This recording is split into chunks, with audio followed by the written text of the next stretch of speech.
প্রেমটা তো স্তরে স্তরে অন্যরকম হয়ে যায়। 20 বছর বয়সের প্রেম আর 43 বছর বয়সের প্রেমটা নিশ্চয়ই একরকম নয়। সৃজিতের পায়ে ধরেও শেষ রক্ষা হয়নি স্বস্তিকার। কিন্তু ওর পায়ে পড়ে বলেছিলাম যে আমার ব্যক্তি জীবনে বহুবার প্রেমের সম্পর্কে জড়িয়েছিলেন টলিউডের জনপ্রিয় অভিনেত্রী স্বস্তিকা মুখার্জি। প্রেম করেছিলেন পরিচালক সৃজিত মুখার্জির সঙ্গেও। পরিচালকের সঙ্গে প্রেমের সূত্র ধরেই নাকি একের পর এক সিনেমা বাগিয়ে নেন স্বস্তিকা। অভিনেত্রীকে নিয়ে নিন্দুকরা এমন খবর ছড়িয়েছিল। বিষয়টি নিয়ে মুখ খুললেন স্বস্তিকা। তিনি বলেন, যখন আমরা সম্পর্কে ছিলাম অনেকেই বলেছিলেন আমি নাকি সৃজিতের জন্য কাজ পাই, কিন্তু মনে আছে রাজকাহিনী সিনেমায় একটা চরিত্র দেওয়ার জন্য আমি রীতিমতো সৃজিতের পায়ে ধরেছিলাম। আমাদের মধ্যে তুমুল অশান্তি হয়েছে, কিন্তু ও দেয়নি। এটাই আমাদের প্রেম ভাঙার মূল কারণ হতে পারত।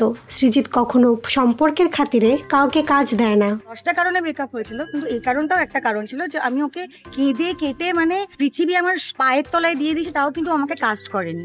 আসছে 8 অক্টোবর সৃজিত মুখার্জির টেক্কা সিনেমা মুক্তি পেতে যাচ্ছে। তার আগে এক সংবাদ সম্মেলনে এসব কথা বলেন স্বস্তিকা। সম্পর্কের খাতিরে বা ভালো লাগা বা ভালোবাসার খাতিরে তাদের কখনোই কাস্ট করবে না। অভিনেত্রী আরো বলেন, সৃজিতের সঙ্গে আমার করা প্রতিটি কাজ দর্শকের পছন্দ হয়েছে। ভবিষ্যতেও আবারও কাজ করলে নিশ্চয়ই পছন্দ হবে। ওর পায়ে পড়ে বলেছিলাম যে আমাকে রাজকাহিনীতে একটা রোল দাও, যেখানে তিনি বলেন এই ছবিতে আরো একবার আমাকে মা বানিয়েছেন সৃজিত। চিত্রনাট্য নিয়ে আমার কাছে যখন আসে তখনই স্পষ্ট জানাই এবছর অনেকগুলো মায়ের চরিত্রে অভিনয় করেছি, আর করব না। কিন্তু সৃজিতের ছবি বলে কথা, আর অসম্ভব সুন্দর গল্প। তাই ছবিটা যদি সৃজিতের সন্তান মনে করি তাহলে বলবো আমি যতবার মা হব সৃজিত ততবার বাবা। যতবার আমি জননী হয়েছি ততবারই বাবা। এদিকে স্বস্তিকা প্রসঙ্গে সৃজিত মুখার্জি বলেন, আমার বহু প্রেম হয়েছে, শুধু স্বস্তিকা নয়, তাদের প্রত্যেককেই বলেছিলাম আমার কাজ আর সম্পর্কের জায়গা দুটো সম্পূর্ণ আলাদা। আমার সঙ্গে প্রেম করছে মানে তাকে কাজ দেব তা একেবারেই নয়। তুমি যদি ভেবে থাকো যে তুমি আমার সাথে প্রেম করলে বা বন্ধুত্ব করলে তুমি আমার পরের ছবিতে পাঠ পাবে, এটা কিন্তু কোনোদিন। এই সময় জানতে চাওয়া হয় অনেকদিন পর সৃজিতের সঙ্গে কাজ করলেন, পরিচালক হিসেবে কতটা বদলেছেন। জবাবে স্বস্তিকা বলেন, এখন অনেকটা ঠান্ডা হয়েছে, বয়স হয়েছে তো।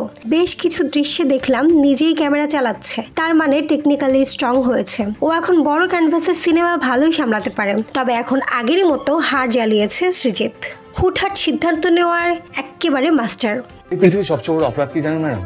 গরিব হয়ে যান। টেক্কার টিজারের শুরুতেই দেবকে বলতে শোনা যায়, পৃথিবীর সব থেকে বড় অপরাধ গরিব হওয়া। সমাজে ভূতের মতো ঘুরে বেড়ালেও যাদের খোঁজ কেউ রাখে না, কেউ চেনে না, তবে এবার চিনবে। এই সিনেমায় এসিপি অফিসারের চরিত্রে দেখা যাবে দেবের প্রেমিকা কাম নায়িকা রুক্মিণীকে। একজন মায়ের চরিত্রে রয়েছেন স্বস্তিকা। মূলত মেয়েকে বাঁচানোর লড়াইয়ে আইনে যিনি পরোয়া করেন না, এমন চরিত্রে অভিনয় করেছেন এই অভিনেত্রী। মাহমুদ আঞ্জুম বৃষ্টি, ডেস্ক রিপোর্ট, কথা কম।